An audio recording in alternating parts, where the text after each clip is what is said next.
With news today that Queen Elizabeth II has passed away, I want to take a look at the time the Sex Pistols crashed the Queen's Silver Jubilee celebration nearly 4 decades ago.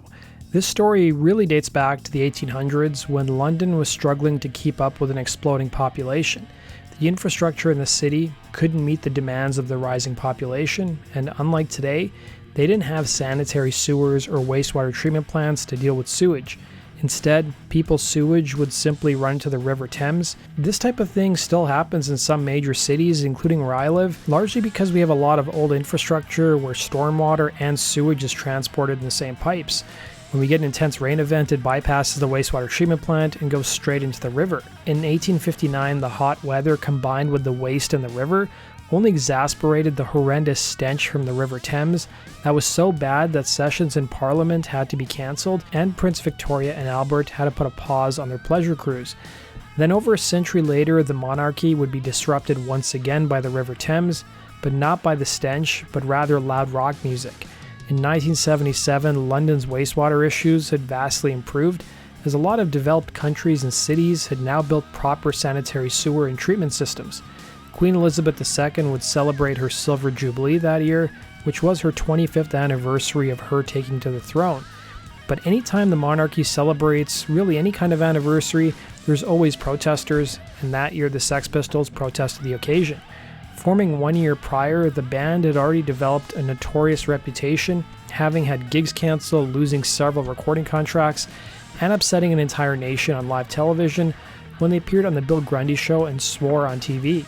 The band perfectly timed the release of their second single, God Save the Queen, to coincide with the Silver Jubilee.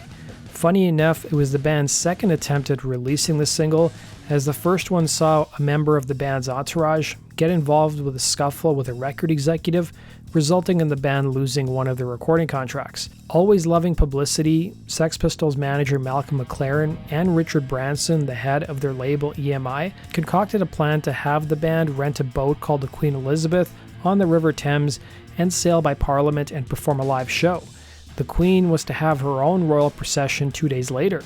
The initial part of the boat trip seemed to go fine, with the members talking with others and drinking. And joining them on the ride would be people from their management, their label, fellow punk rockers, a film crew, and a handful of journalists. Things would get more tense once the band started to play their live show. Alan Jones, who was a journalist for Uncut, who was on the boat with the band, would tell The Guardian, "Looking back, shortly before the Pistols played, police boats started circling us as we approached Parliament. I wouldn't have wanted to be anywhere else at that moment. The band started with Anarchy in the UK, followed by God Save the Queen, No Feelings, Pretty Vacant, and when the power was pulled, Rotten was screaming No Fun." Once the band's boat was forced ashore, a number of people were arrested, including the band's manager. While the British media were in awe of the Queen's celebration, they heavily criticized the band for their stunt, but the whole thing worked out, as the single would peak at number 2 on the charts. John Savage would look back telling The Cut, "Imagine being stuck on a boat for 3 hours with people you don't like, taking speed, the weather is expletive and the police are surrounding you. It must have been an absolute nightmare, but they gave voice to what a lot of us were feeling, that England was dreaming. The atmosphere on the boat was paranoid and claustrophobic, but also very exciting. They were by far the best I ever saw them that day. You can't beat the Sex Pistols, Jubilee weekend, Anarchy in the UK outside Parliament," he'd say. It's very anti-royalist, but it's not anti-human. Right? I've got to tell the world this. You mustn't presume that I'm completely dead against the royal family as human beings. I'm not. I'm actually really, really proud of the Queen for surviving and doing so well. I applaud her for that. That is a fantastic achievement. I'm not a curmudgeon about that. I just think that if I'm paying my tax money to support this system, I should have a say-so on how it's spent. And do you think, John, I think it's possibly the end of the monarchy, because Prince Charles is not going to be able to handle it. What? This is the man that plays Pink Floyd to his cabbages. That does it for today's video, guys. Thanks for watching.